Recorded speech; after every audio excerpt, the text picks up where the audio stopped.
Hello ladies and gentlemen, and welcome to my channel. My name is Jamie, and I today am going to be changing the brake master cylinder on my 1975 Series 3 Land Rover.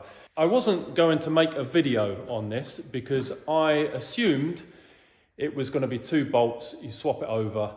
But being a Land Rover, being British engineering, it's not like that. So you're a bit late to the party, as they say, because I've taken everything apart. But putting it back together is just the reverse of taking everything apart. So if you watch this video of me putting everything back together, you'll get a good idea of how to take it apart and change this. So let's have a look. Right, so here is the old master cylinder, and here is a new one. It's not the best quality. It says made in India on the package, but it's the only one I could get. I always like to buy the best quality stuff, but this is all I could get, so hopefully it will solve my problem. Basically what the problem was is that it was leaking brake fluid out of here. The car has been on this lift just sitting there for a few months, and it decided to start leaking, which often happens when you don't use these old cars because things dry out, such as these rubbers and everything, and they can start leaking. So anyway, I thought it would be a matter of changing or removing these 2 bolts, putting the new one in, connecting the brake line, away we go. But it's not. As you can see, I've had to remove the whole pedal assembly. All the bracket, everything, the reservoir. It's ridiculous. But if you're going to be doing this job, maybe this will be helpful to you. So, as you can see, I have removed the old one. Here's a new one. This end was loose, so I've just smacked it with a punch to hold that in place. The next thing I did is that I measured this rod. This is basically controls when you push your foot on the pedal, it pushes this rod inwards, which in turn moves a piston and gives you the correct amount of movement on the piston to apply the brakes. So first of all, I measured this, and then I put this lock nut into the correct position. As you can see, it's about right. And there was a spacer that I just cleaned up here.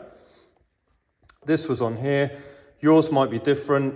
On the website, this actually said that this was for an 88 wheelbase. Mine is a 109, but it's identical. So anyway, this spacer went onto there like so. So the next stage is that you have to put this into here, feed that rod back into there, which is actually the end pivot point of your brake pedal. So that pivots on this pin here and then feeds into there. So that's what I'll do. I'll have to do it off camera because I'm on my phone today. I don't have my GoPro. Okay, with these 2 bolts secured and nice and tight, I'm now tightening up the one in here, which is a little bit of a pain. I've just put some grips on here to stop this rod spinning while I get a spanner somehow in there to tighten it up, and then I will cinch these 2 together, and that will set that position, that stop position. Okay, with those nice and tight, I can now install this back into the car. Let's go over to the car. Okay, so underneath the bonnet, you can see that is the hole that this whole thing slots into. So we need to kind of put the pedal sideways so it goes in like that and then twists, if that makes sense. I'm sorry about the camera angles, but I'm doing this one-handed. As I said, I don't have my GoPro, so this is on my phone. But let's not make any more excuses, but you get what I mean. It goes in like that, and then you twist that like so, and it should fall nicely into place. Okay, I'll give it a wiggle. So with that in place, we shall go on the inside. Look at my new shiny inner wheel arch cover things. I actually cleaned up. Oh, you can't see, it's dark under there. I basically cleaned up under there, did a little bit of fixing because some of the alloy had corroded. but I'm going to paint these up obviously and then fit them after I've done this. So this is inside. I'll just go and get a light. Okay, and the driver's footwell. I've just noticed there's this little cover plate, so I guess that should go on the inside there, on the other side of this panel, to block that little hole up here. So I need to just slot that in. You also have this little bracket here that has your brake light switch. So every time you push your foot on the pedal, it activates this little switch and then sends a signal through these wires to for your brake lights to come on. So I'm just going to have to slip this in, and then basically you have 6 bolts going up there to secure this whole pedal box in place. So I'll get that done. I'll clean all these nuts up, they're a bit rusty. Okay, so those 6 bolts are now tightened up. This one actually kept spinning around, so I put a nut on the other side just to keep that secure. And obviously the brake light switch is back in the position. Spring, just need to put those 2 wires on. So let's move on to the other side. Lovely cup of tea on the go. Yeah, boy. Okay, back up top. You can see this is where I added that nut. I just wedged that spanner in there, so I didn't need to get top and bottom, but they're actually, originally they got the nuts like welded to this bracket here.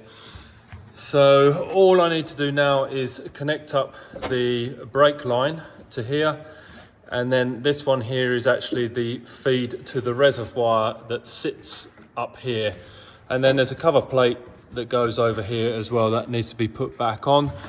What I'll do is I'll take these little plastic caps off and I'll actually fill it, like pre-fill it with some brake fluid. That should get some of the air out, etc. I'm probably going to have to bleed the brakes because air has gone up into this line, which is a bit of a pain, but that's how it is, you know. So let's get all this back on. So I think you can kind of see my point that this is quite ridiculous, because all that's holding this master cylinder on is those 2 bolts and obviously this pin here. So when I started the job, I just thought, well, I take those 2 off, change it over, job done. But then I have to remove all of this stuff. So this gasket is there, and then you have this bracket for the reservoir, all these nuts and bolts, when it could have been so much easier. But you know, it's not that bad a job. It's just more than I thought. Okay, so I'll just pull those plastic bungs out with some long nose pliers, and I've got me squeegee, I don't know what you'd call it, nipple? No, I wouldn't call it a nipple either, I just wanted to use that word. But I will put some fresh brake fluid in here and top that up. I think I might have a little problem. I just tightened this up, which is the feed from the reservoir to the master cylinder, and I've done it up super tight, but there's movement in it and it's still quite loose. So there's some thread left on it that it can go in there deeper, but it hasn't seemed to have sealed, so I think that's going to leak. I'm hoping the actual feed to the brakes themselves is okay. It doesn't feel like it's loose, but I think I'm going to have to take this out and have a look, which is a bit of a bummer, but that's what you get with this cheap stuff. Okay, that's cool. I removed it and I cleaned all the threads, put it back in, and you can see it's tightening up. So what I was going to suggest is that tighten it up and then back it off a little bit so you have some movement in it for when you fit this reservoir, because that pipe obviously needs to go in there. Okay, so there it is, all back together. Brackets on, reservoirs on. I put another little clamp on this. It probably doesn't need it because there's actually no pressure in this. It's just drip feeding into the master cylinder, but just to be sure. So that's all done. Just need to top this up to maximum. Maybe have to bleed the brakes, probably will. It's weird on these Series Land Rovers because the bleed nipple on the front brakes is at the bottom of the drums, which makes no sense because obviously air rises and the bubble should go up and come out, but no, not on a Land Rover. But there you go. Okay, so there we go, another job ticked off the list. Hope this has helped in some way. I apologise I didn't start from the beginning, but as I explained, I didn't expect it to be as much work as it was. But it wasn't that bad of a job. It's just, you can waste a lot of time trying to figure things out.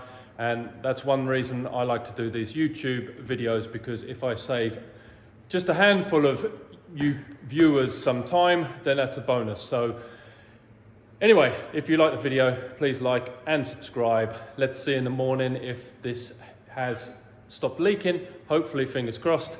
There'll be more videos coming soon, particularly on my Karmann gear chassis, and I've got a couple of bits to go on my Series Land Rover as well, new brakes, suspension, that kind of thing. So stay updated and I'll be back soon. Cheers.